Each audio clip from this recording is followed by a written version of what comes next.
Welcome to our everybody. We'll be everybodying today. Hi everybody. Hi. Hey, Tamara. Mm.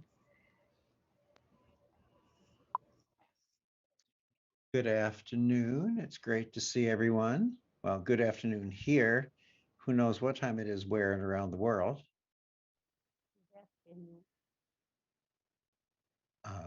Let's see how we're doing with everyone. I'm trying to bring this picture back into play so I can see. There we are. Hi. Okay. Greetings from Germany and from Portland. And from Actually, I haven't been to Portland for a long time. I haven't been to Germany for a long time. Uruguay, how nice. Tamara Spiewak in Uruguay. And France, there's Frank. So we've got a topic that I sort of found a bit interesting in the research, because I was looking around to see what was going on, and I was doing some research with this. I'm going to bring us onto a gallery view so I can see all of you. Oh, that's so much better. Very exciting. As you know, we have been in the topic of the overlying theme, let's say, of acceptance. And today's topic in acceptance is forgiveness. It's been interesting, the things I've been able to pull up on it. And after doing a lot of looking, I realized that we take very cerebral approaches to forgiveness.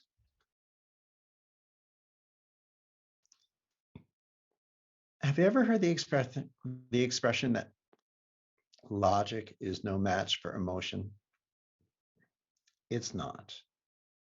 You know, we can think about why we should and shouldn't and how to and everything else. But emotion doesn't always want to release. And we can't talk emotion into releasing because by virtue of it being emotion, it's not logical. It's not up for the discussion. It's emotion. It took that name. So it doesn't have to argue its point anymore. It just is. Until it changes and it isn't. So a lot of times when we've gotten together at the, here on our Wednesdays or at the mini retreats, we've asked you to do a lot of the sharing, and you have, and it's beautiful. I'm going to open today by sharing 3 stories of my own around this, around forgiveness. 3 short stories of my difficulty with and reluctance to be in forgiveness with my father, who has been around all of my life, and I have a feeling a little bit before that, if we look at this linearly. So you may have heard parts of these stories, you may not. I won't take them into detail, but let's start here with the story of my birth, coming through my mother's life after death experience, or more politically incorrectly changed to a near-death experience for the name. But as a lot of people will tell you, if you've experienced it, you weren't near death, you died. Not the way humans think of death, but the real thing. And so when she came back from her experience and she was being wheeled back to her room from the gurney, on the gurney, my father was walking next to her. Now, in her experience, for most of you who know this, and if you don't know the story, it's chapter 2 in the Reconnection. So I'm not going to take everyone through it again because most of you have read it. But as she was being wheeled back to the room, she told my father, I now know the secrets of the universe, and I am programmed to forget them. I had been programmed. They were leaving my consciousness all the way coming back to life. Why the earth is round and the grass is green and the sky is blue, and how war is a temporary state of barbarism that humanity will pass through. And but in so much detail, though. She said, I'm going to tell you the secrets of the universe and I want you to write them down. And she did, and he didn't. At least that's the story I have. So I didn't even know about this experience until I was about 5. And I asked my mother about death because my grandmother had died. And I wanted to know, was it something other than just ending up in a box 6 foot underground in the dark for eternity? And so she shared the experience with me. And from that point on one level or another, I felt deprived of the secrets of the universe by my father. That's not a wonderful thing. Um, Very interesting things going on in the chat line, though. Things are disappearing and reappearing. I think it may come back. Oh, I think it might be that someone's cat walked on the keyboard. Well, anyway, moving forward from there. So, feeling deprived of the secrets of the universe by your father from birth is something that, for me, I guess, played in the back of my head at times. I didn't think about it a lot, but there it was. And, the person you would think, one of the people you would think you could count on. I didn't think that I carried it around as resentment, but I may have, because I will say that it sort of characterized the relationship I had with my father. It was just not very good. There was some, um, let's just say, he had quite a temper. He came by it honestly. His father had a bigger one. I came by mine honestly, and I have less than my father, but we have it. And the nature of our relationship was always a bit awkward. So comes, I believe I am in college at this point in my memory. I'm not clear. I think it was undergraduate school, but I could have been somewhere else. All I know is I was supposed to drive somewhere, and my mother, in good intention, decided that I should take the road trip with my father. And he wanted to, also thinking that being crammed in a car together alone for 3 days would suddenly find resolve and harmony to the relationship that for those first, give or take, 20 years hadn't happened. Well, apparently I was the only one who was surprised that it didn't really occur. Yeah, I was the only one not surprised. But we did our best. We were civil. It was awkward. And I was greatly relieved when the road trip was over. Move forward a few more years. I moved to California. I'm living there. I'm going to school as a chiropractor. And one day, out of the blue, my phone rings.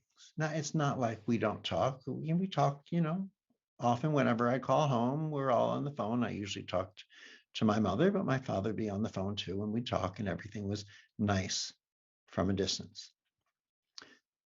He calls me up. It's just him, to let me know that he was at a doctor's office. Nothing was wrong. He was just visiting the doctor. But while he was at the doctor, someone else in the reception room was very sick. Now, I, at this point, don't remember the story exactly, but I think it was a father and a son, and the son was possibly going to die. And my father, I guess, went through a rapid review of his relationship with me.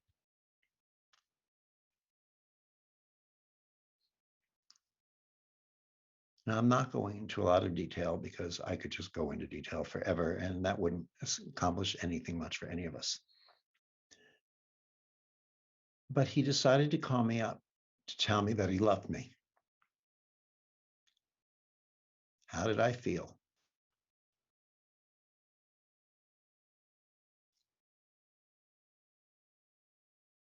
I don't know if anyone, I do believe some of you will understand. I felt violated. I had built my wall and I felt violated.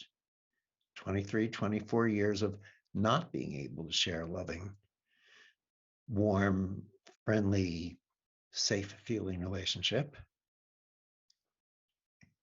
And he just pierced it. So he shared a story. We hung up. And I thought to myself, the mature, established adult that I was at the time, great, it's been 23 years. You can wait another 23 years to hear me say, I love you. Wasn't that mature and wonderful of me? I, of course, said it at times throughout, but you could tell that it was words, just words.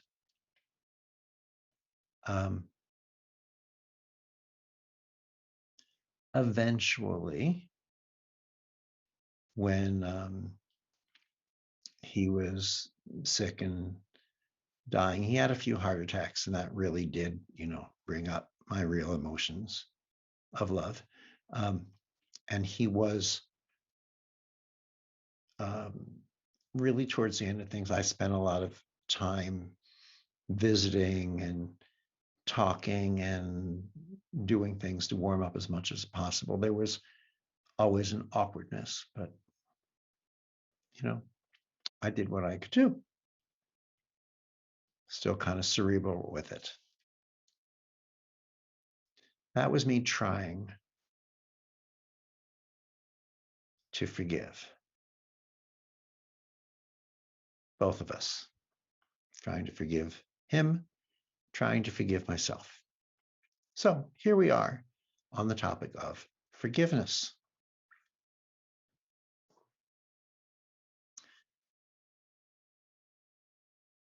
This was all reminding you, way before reconnective healing arrived, shall we say. Anyway, in a sense, acceptance is something that comes prior to forgiveness. Acceptance is sort of a coming to terms with what has occurred. It's a key part of moving forward. It's really something we experience in the before beyond. It's something we tend to experience in the reconnective healing experience.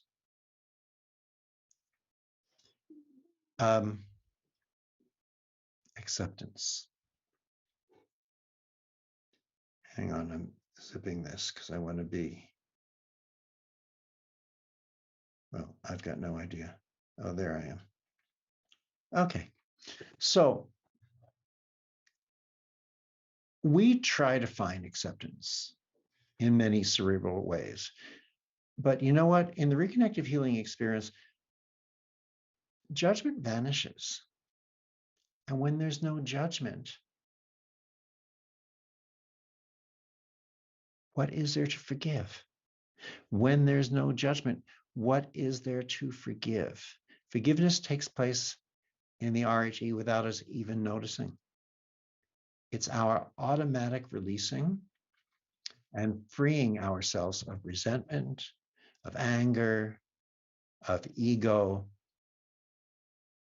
It's what happens, what takes place is we allow ourselves to exist as love. Forgiveness really is giving up the suffering.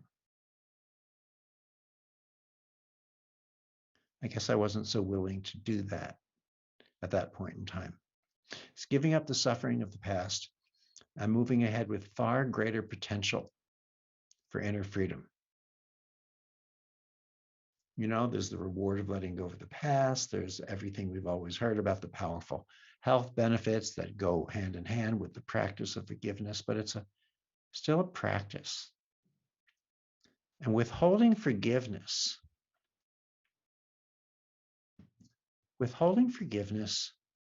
keeps alive the emotions of hurt, anger, and blame that ultimately discolor our perception of life.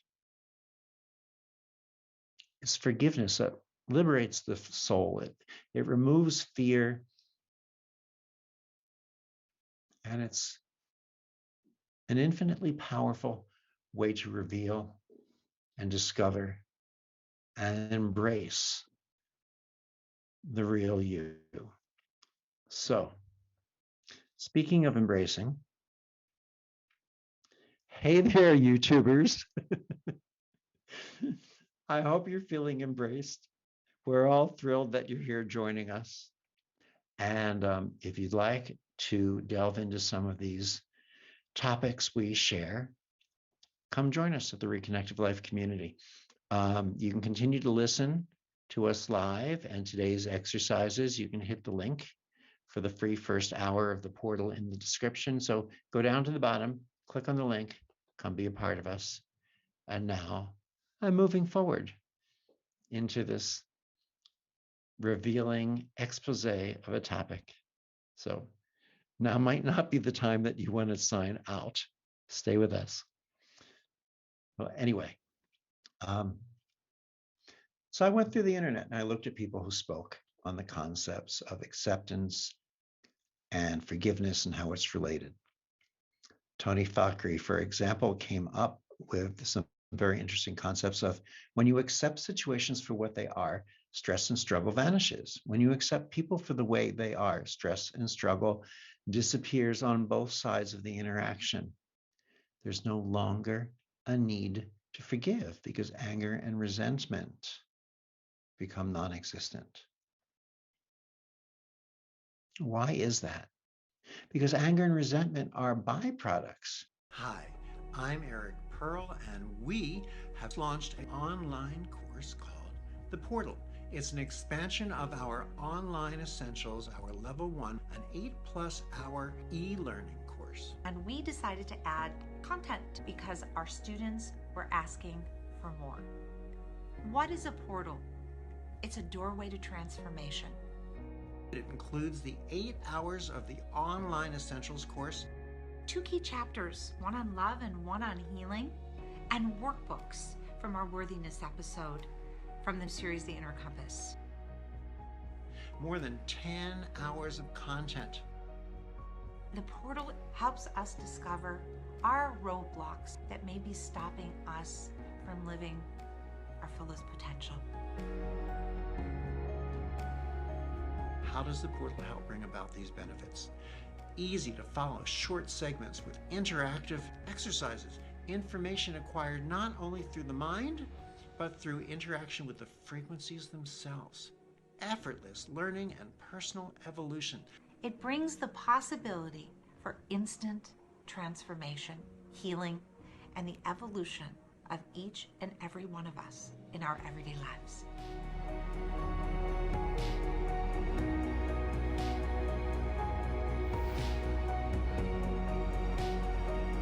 Hey there, family. Dr. Eric and Jillian here. Welcome, everyone.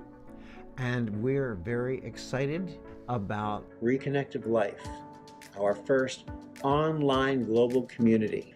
This is the most exciting way we've been able to get together since I founded the Reconnection. It'll be a place where we can do things together. We'll move into breakout rooms at times when that's appropriate. We'll have energy interactions and meditations and exercises. In other words, expect things you haven't seen before. You are so charged. Things we He is so lit about every new way we get to be together every day. Just be together. let us just speak a little bit about what is going to be the shape of this community. In this community, we can share and discover more. Here we can talk to each other, we can chat, we can learn from and about one another. Jillian, me, our life leaders, and you will be in daily conversation with you. Weekly, we will have Facebook Lives. We will be with you every Wednesday. Sometimes it'll be just Eric. On occasion, it might just be me. Sometimes it'll be the two of us. It's all about giving you a way to look at the week living in the frequencies. And in every fourth week, we will include a live Q&A, so we can talk about things that have been coming up for us, discuss back and forth, share, grow, expand together. And the ever-growing library of content that has been created over 20 years that will be on demand for you. It will be on-demand content for you to view, enjoy, share again with your inner circle. And monthly, we are going to have live Zoom retreats. We're going to bring in some exercises and experiences and things that previously we've reserved for our physical retreats, you know, when we were in the different location resorts and things.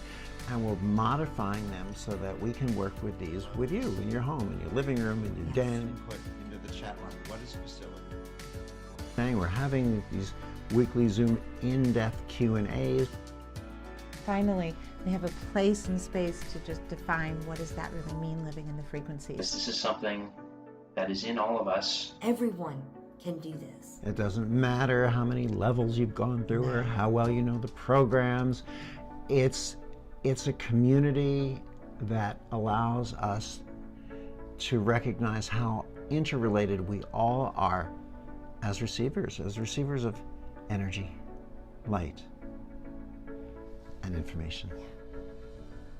See you there. Reconnective Life, living in the frequencies every day.